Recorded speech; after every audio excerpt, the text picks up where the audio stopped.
Hey you guys, it's Heaton with the BYOB Build Your Own Business podcast. And today I want to tell you a little bit about myself and how I got started. So basically,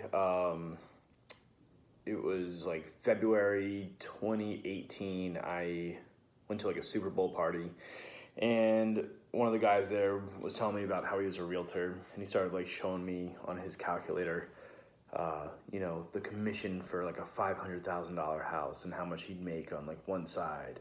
And then if he was on the buyer and the seller side, he'd be making all this money and thousands of dollars from like one sale.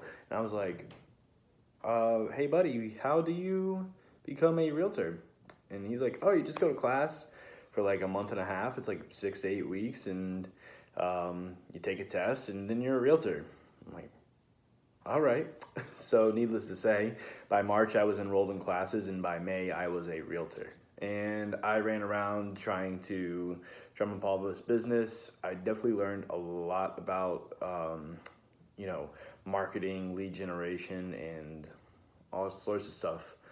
Um, and I did okay, and nothing fantastic. I really hated driving around in the winter and coming home to my family at 8 o'clock at night after showings and being out all day long in the freezing cold and being like stressed as can be, worried if the deal is going to fall through or not. So about a year goes by and I decide, you know what, this isn't for me. And I decide that I'm going to just go work at Red Robin because that's what I was doing to supplement my income anyway. I could just work full time. I could make like $500 to $700 a week as a waiter, and I could probably train to become a manager, and make my like 50 grand a year and get a week or two of vacation. It sounded pretty sweet. So I'm 25 at this point, and I'm working. I start my like shift supervisor training, which is like a step into management. I'm getting pretty close. I'm like starting to apply for some management positions at different restaurants, and January rolls around, and it's my birthday. I turned 26, and I had a little mini like quarter life crisis. I'm like, do I really want to be doing this for 20 years? Like, do I want to be a manager at Red Robin for 20 years? And I was like, I don't think I even want to do it for 5 years. So I remember one day I was just like, all right, I have $50,000 worth of student loan debt. We're trying to, we're just getting by, paying our bills. Or like living just within our means. And I knew that becoming a manager at Red Robin just wasn't going to pay $50,000 of debt and get me all the things that I wanted in life. I mean, I wanted to be debt free, going on exotic vacations, travel the world. I wanted a nice house with a backyard, a man cave, and a playroom for my daughter, and like a nice little puppy for her to play with too. And you can't do that while you're renting. I didn't want to have another anxiety attack over like paying bills late. I didn't ever want to have an argument with my fiance about money. I don't know if you've been there, but it's not fun. I wanted to feel like I succeeded in life. I wanted my family and my fiance to be proud of me and proud of what I do. And I tell you what, like when someone asked me, hey, what do you do? Or whatever, and I had to tell them that I waited tables at Red Robin, it was a little bit embarrassing.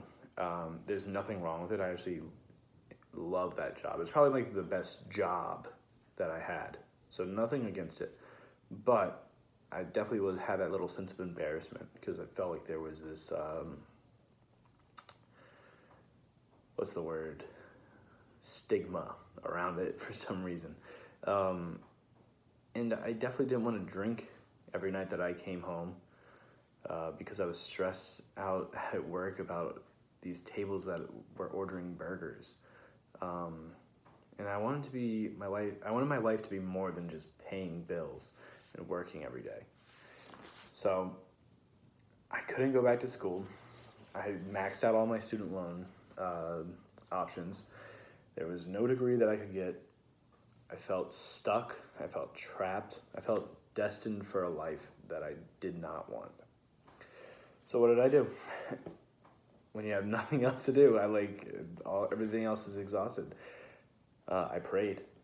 I prayed multiple times a day. I would wake up and be like, oh, God, if you just give me an idea, that I could afford to start, basically with like no money, and it'll allow me to support my family and make my dreams come true, I promise that I won't quit. Like I quit like with real estate and dropping shifts. I'll do whatever it takes. No matter how hard it gets, just please, if you give me this idea, I'm gonna follow through with it.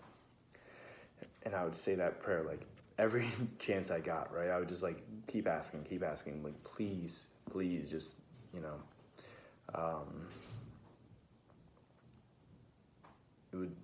I'll do it. I'll do the work. And about like 3 days go by, I've been praying, 4 or 5 times a day, asking for this. And I go outside to, light up a cigarette. And by the way, I don't smoke anymore. But I went outside, I was about to light up a cigarette, and I thought, when I was a realtor, the only way that I got sales and leads was from stuff I posted on Facebook or Instagram. I mean, like I'd post like, hey, I'm doing this showing. And then I get a message saying, hey, I'm thinking about buying a house. And I was like, awesome, I'll take care of you. So another problem was that like, maybe because I was young, but like most of the realtors I knew were doing a terrible job with this, or like not at all. They just like weren't on social media. So I said, if I could charge an affordable rate, like it made sense to them, to like a bunch of realtors or even just like any other business to manage their social media, would that work? That sounds like, I was like, it would work. This could work. So I sat down and thought like, okay, I'll post like every day for, this much money, and I'll do story posts too. And I created like, all right, I want to make this like the best package if it could. And I sat down and I was like, all right, I'm going to try it. Now, mind you, I'm still working at Red Robin. And I went in, like, it was like either the next day or the next week. I like thought about it a little bit. And I sat down and I talked with my general manager, and he knew I was like getting ready to become a manager. Like I was applying for jobs to become a manager already. And I really considered him to be like one of my like best friends at the time. And I told him I didn't want to pursue being a manager anymore. And I'm going to try this social media management thing. And I don't know what I was expecting him to say, but I definitely didn't want to hear this. And he's like, didn't you try things in the past? Like drop shipping those phone cases or trying to be a realtor, and then you just like gave up and it didn't work out for you. Are you sure you should be trying something else like this? Do you think that it's better? Don't you think it's like better to do something safe, like this management salary position? And I'm sure that he was, coming from like a great place. Like he really cared because he thinks that's like the best thing for me. And man, I'm glad that I went and I had conversations with other people. But before having good conversations about this, I talked to about 10 other friends about my business idea, and one was like, why would anyone pay for that? Like you don't have any experience in marketing. You went to school for music. You can't do this. And he's right. Like I had no experience whatsoever. And then so I talked to another manager at the restaurant. I was like, hey, I think I'm gonna try this and charge like this. I think that it's really gonna work. And he said no business owner is gonna want a service that they can't track the results. It's like no chance at all. Good luck. I got a lot of those. Like, good luck. You give it a shot. I'll see you back here in a month when you're working full time here and trying to become a manager. One of those types of good lucks, right? I did get encouragement from one friend, and I can't thank her enough. Christiana, if you happen to be listening to this, like, oh my God, you alone changed my life. I know for a fact that I would have given up before starting if I didn't talk to her. She told me that she had friends that had done this, and they make a ton of money doing it. And it was relatively easily. And she gave me all the tips, like, you should charge this amount, this is how many posts you should do, oh, you can schedule this, you can't schedule these types of posts, and this is, like, she just gave me a little rundown, and I was like, all right, I'm gonna give this a shot. So I had a buddy who owns a restaurant, basically down the street from my house, and I only know him because I go in there and I eat, and I told him, hey man, I'll manage your social media for free. And the response I got from him was kind of funny. Is like, he was just like more excited about the business idea that I had than me handling his social media for free for him. He was like, dude, if I wasn't so busy managing this restaurant and running this business, I'd be doing that business idea. That's a great idea. And he ended up being too busy for me to even get in contact with him to give him this service for free. But what it did was confirm that this was a good business idea. I was on the right track.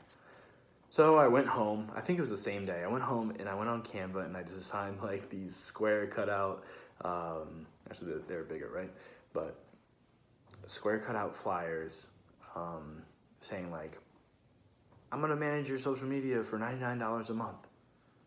And if you want engagement management, I think I was like, yeah, I'll charge $39 a month, which is like nothing. And if you give me a call today, like if I pass it out to them, if you give me a call today, I'll give you your first month for free.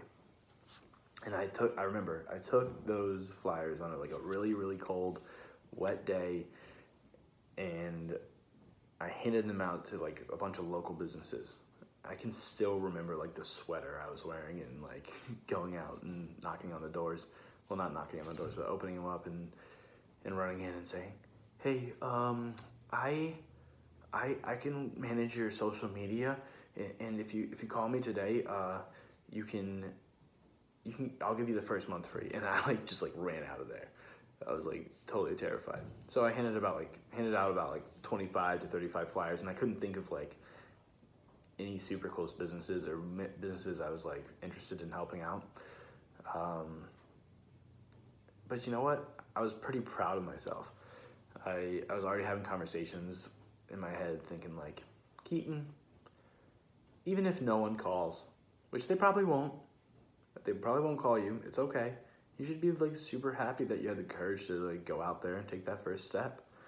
So the next day, I remember I was going to my mother's house to pick up my daughter because she was watching her that day, and I get a phone call from a number that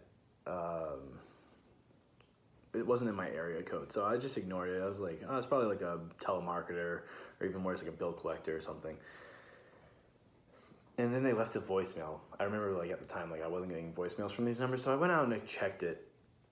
I checked the voicemail, and it was someone who owned 4 CBD stores and was interested in hearing more about my offer. So I was like super excited. I run back in and I go, hey mom, this guy's interested in my services. This is insane. I can't believe it. So I went outside in the cold because I didn't want him to hear like my toddler yelling and having fun in the background while I was having my first business conversation. So I got him on the phone, and basically he told me that he had someone that was already doing his social media, and he wasn't exactly satisfied with what he was doing. He told me that he wished that this current social media guy would do this and would do that, and that he's not doing this, or he said he was going to do this, but he's not doing it. And I was like, I'll do all that for you. And what if I do it for like $200 less a month? Mind you, like I went in thinking like, maybe I can do this for $100. He has 4 stores. He was paying the guy like $600 a month. I was like, hey, I'll do it for you for $400. and I'm gonna give you a better product. I think I said verbatim, I'll give you a better product for less than what you're paying now. And he signed on as my first client. So in my head, like the way I thought about myself was this like hopeless loser to like a successful entrepreneur in the matter of like seconds when that conversation happened. The shift in the way that I looked at myself made everything else that was yet to come in the next few months. By the way, this was only in February. My first payment from this guy was February 24th, so super recent. But it made everything, that shift in my head made everything inevitable. It was just gotta happen. I started having conversations with people that believed in me. I remember people saying, keep going. You should be so proud of what you've accomplished so far. I can't believe how quick this thing is growing. What you've created in such a short amount of time is absolutely remarkable. And that first client, he still jokes about this. I don't know if he's joking or not, but he'll say on the phone with me, yeah, Keaton, remember me, I was your first client. Remember me when you're on your yacht. Remember to invite me to those big parties. So the shift in the way that I looked at myself ended up being reflected by the people that I was talking to. And I definitely still have a long way to go, but this transformation for me was just unbelievable. Thank you so much for taking the 17 minutes to listen to this.